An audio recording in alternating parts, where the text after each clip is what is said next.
Hey guys, it's Stacy-Ann Gooden. Hope you guys are doing well.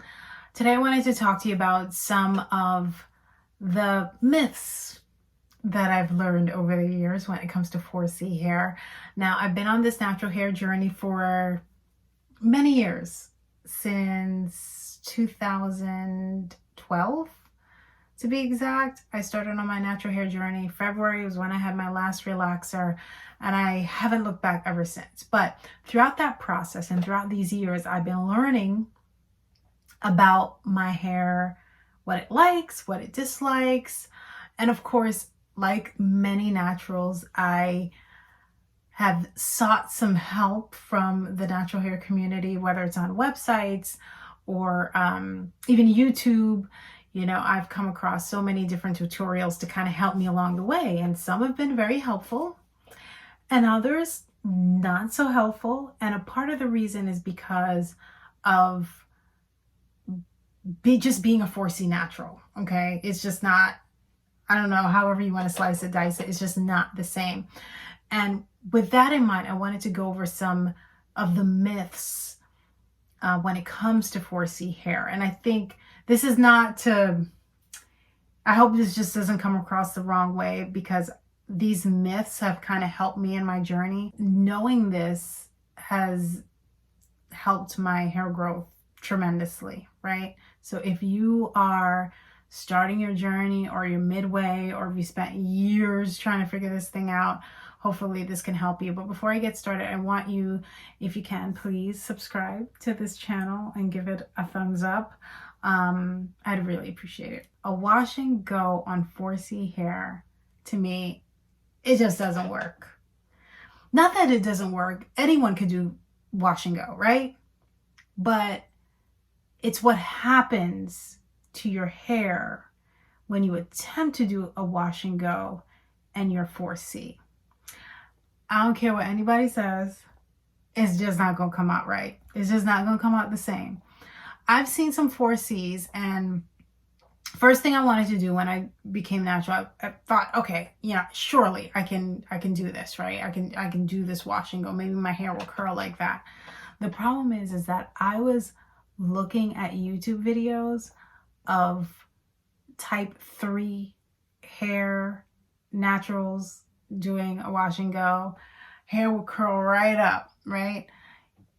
It's simple. You go through your wash and condition routine, right? You saturate your hair and you apply product, you shingle, you scrunch, you do all of this. I did it to a T, right? My hair just didn't curl the way this girl hair, like, it just didn't do it. It just didn't work. And it's not because I don't have a curl pattern, because 4C texture does have a curl pattern. I mean, this is like a braid out, right, that I had done. And this is what I do, this is my work do, if you will. But when I tried this wash and go, it just didn't work. Not only did it not look right, but it just didn't do anything. My hair just, when it was wet, it was just, the product was on there. I tried the whole shingling thing. It just didn't work. Not only that, but I think what happens with 4C hair and wash and goes, you have to remember, it's a kinky, coily, much tighter curl pattern. And with our hair texture, it tends to wrap up against each other, right? So you'll have a hair strand that's like curly. And then with 4C hair, there's more of a chance of it knotting up on each other. And I find that with the wash and go, it tends to happen. And when it does, it causes friction. Your hair's in a shrunken state. It gets knotted easily. And the worst part about it is that the longer your hair is and you try to do this wash and go, the worse it is for your hair in terms of damage, right? I think it's more likely to be damaged if you are a 4C hair texture trying to do wash and go. It just doesn't work. I find that 4C hair thrives much better in a stretched state, like something like this, like a twist out or a braid out, because there's less of a chance that your hair will entangle and climb on top of each other and tangle up. Wash and goes tend to do that. If you happen to have 4C hair and you do wash and go and you have no problems with tangles and knots after doing it, please let me know. Another thing is that for me, it just didn't look good on my hair per se. It just didn't do anything for me but just tangle my hair and make it like damaged. All right, so number 2 is hair typing. There is a big myth about, I hear natural hair vloggers I've heard say, oh, hair typing doesn't matter. Oh, it doesn't matter.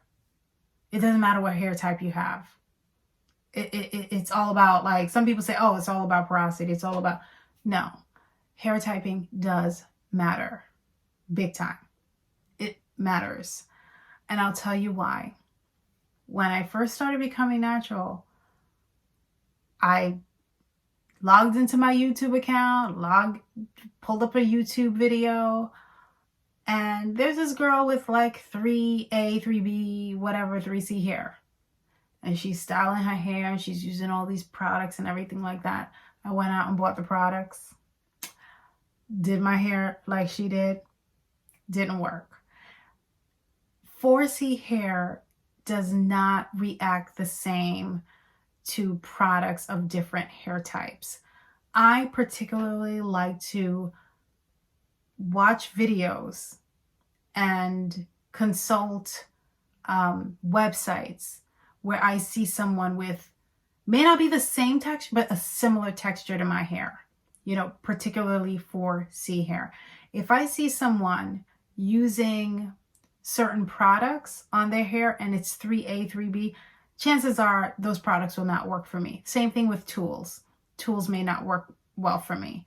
But if I see someone with 4C hair and they say, oh, this shea butter or this hair product worked for my twist out or my braid out, I'm more likely to try that because our hair textures are similar. That's why I appreciate hair typing. So I know, oh, here's a natural hair vlogger and she's talking about this product works well for her hair. It may work well for my hair because I also have 4C texture. And just keep in mind that we also consider porosity. We also consider hair density and thickness and all of that. And length even. I understand that. But for the most part, if as a 4C natural, I know that products for another person with 4C hair will work well for my hair because we have similar hair textures. Although no 4C hair is alike. I know it's confusing, but I have a better chance, right? And the same goes with technique. There's some people, going back to the wash and go, there's some people, oh, wash and go. Well, I just washed and I go. It's just not going to work well for my hair. So, the third thing is, some people say you shouldn't style your hair every day. Oh, don't style your hair every day. That's going to create breakage and damage and this and this and that. Not true. Not true for 4C hair, especially. And not true in any sense of the word. I think it depends on how you style your hair every day. It's more the how that matters, I think. Like, take my hair, for example, right? This is a braid out. And I know a lot of naturals, they call themselves, they're like self-proclaimed lazy naturals where they'll shampoo, they'll condition, and they'll do it in one shot. And then that's it for the week. They're not going to moisturize. They're not going to seal.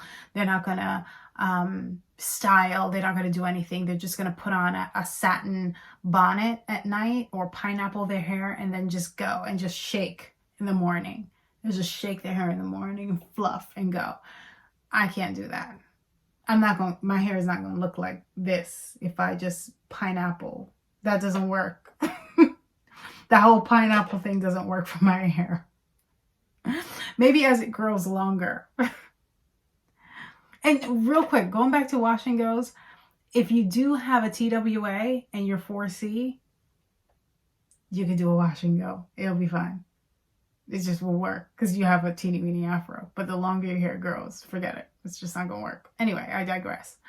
But styling, I have to literally style my hair every day in order for my hair to look like this. And when I say style, I'm not talking about heavy combing and things like that. What I do is I just go through with my fingers, I separate my hair, and I just, you know, lightly just rebraid it. And then in the morning, I take it out. I have a fresh, it looks fresh, you know, it just looks fresh. And tonight, by the way, being that I have a day off tomorrow, what I will do is I will just throw my bonnet on because I'm just lazy. That's the one day I don't braid my hair, and it's because tomorrow is wash day. So I'll start the pre-poo process and all of that. So in any event, so that's my take on restyling. I think you certainly can restyle your hair every day and not worry about breakage or tangles and things like that. As a matter of fact, it's better because your hair is in a stretched state when you braid it. It's just making sure that you are gentle. It's all about technique and being gentle with your hair. You should moisturize your hair every day. That's another thing I heard. You should moisturize. Just do it once and that's it for the week. No. 4C hair tends to dry out quickly. That's just what it is. Even right now, I could say I started out with high porosity hair, right? Meaning that my hair will absorb the moisture, but as quickly as it'll absorb the moisture, it just releases it. It's like Brillo in minutes. But now my hair is like normal to low porosity. So it takes a little bit more for my hair to get saturated. I mean, I see the water droplets just fall right off of my hair. But even still, I find that I have to moisturize on a daily basis. I may get away with skipping one day, but for the most part, yeah, I have to moisturize every day. So take my style for instance, if I were to restyle for tomorrow, what I would do is I would take my my aloe mixture that I put together and mix it with like water, essential oils. I'll also do a video on that at some point. And talk about a little bit more about my daily routine. And I spritz my hair lightly with this concoction to moisturize, and then I seal it in with an oil or a cream. Is it heavy? No, I just do it lightly so that I just keep my hair in this moisturized state. If you look, it's well moisturized. And if I were to be redoing it tonight, I would probably do the same thing because by tomorrow this will just dry out. And again, it's not necessarily because there's anything wrong with my hair. It's just the texture that I have. In other words, I can't just use like a light. I can use light oils, but I go a little heavier and I go at it more often. And that's how I get this overall healthy look that I've managed to achieve just through trial and error. So I think that's important. Like, oh, protective styling. That's, oh my gosh, that's so great for your hair. Not necessarily. That's a big myth. Protective styles are great for your hair. I think that's a big myth.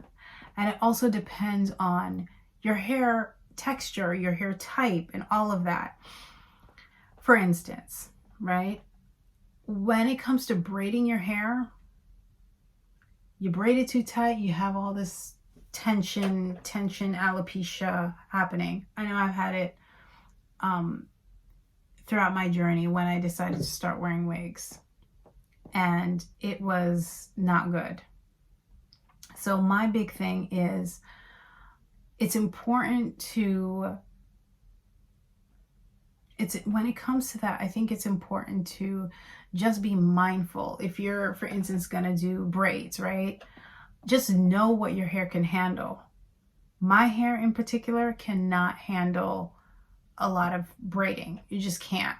If I were to braid my hair, because my hair is fine, I do have some density, but my hair strands are fine. I don't have thick hair. Especially my edges are very thin and weak, just naturally. It's a hereditary thing. If I decide to braid my hair, there's a good chance that I'll have that traction or tension alopecia. The weight of that fake hair just adds to the weight that my hair cannot handle. I know this because it happened to me before. When I was gearing up for my wedding, I remember I wanted to put in a couple tracks. I'm like, oh yeah, I'm just gonna put a couple tracks, you know, I'll put it back here, it should be fine. The lady braided my hair and added pieces. I did 2 rows, and within a couple weeks I had no hair over here because all of that tension caused me to lose my hair right here. This is the weak area of my hair. So no matter what I do, there is just no way my hair can handle braids. It just can't. So, and then when it comes to wigs, which is another form of protective style, that was my protective style of choice. Wigs are great. Like, I love wigs. You know, if you're gonna do it, like, but just do it right. I found that with my wigs, it was also causing me to lose hair around the perimeter of my hair, including like the back and over here. So when they say, oh yeah, protective styling, wigs, braids, you could do it. No. If you're doing wigs, you have to make sure that you give your hair a break. May not be a good idea to sew on the wig and just have it there for like 6 months. Just may not be the right thing to do. But instead, what I like to do is I use a satin wig cap, and then I place a wig cap on top of it. And that creates like the bonding that prevents it from like flying off. Because if you just have a satin cap and then put the wig on, it's just gonna come off. So to have that there did help. But just be mindful that you're not going to be getting a lot of air through there. So I would just literally wear it to work and then come home and just take it off to let my hair breathe, you know. And of course I did that 5 days a week. With braiding, the same thing. You braid, it's fine, but take breaks. Don't braid too tightly. And that also goes for my natural hair. When I do braid my hair, I don't braid it too tight, because that again creates the tension, and the tension leads to hair loss. So for me, it's a big myth when I hear people say protective styling is the way to go. Like, yes, it can be, but there are times when it doesn't work. So just wanted to share that, because I found that, you know, I've learned so much over the course of the last, I don't know, 8 years or so that I've been natural. And it's a journey, of course. It's not this, it's a marathon, not a sprint. You know, it's not like, you know, this is like a slow journey where I'm learning constantly. So I hope you found this helpful. Please be sure to like and subscribe. I appreciate you watching, and I will see you in the next video. Feel free to also check out my blog. I'll put the link to my blog there as well. Thanks, guys. Again, don't forget to subscribe. I'll see you in the next one. Bye.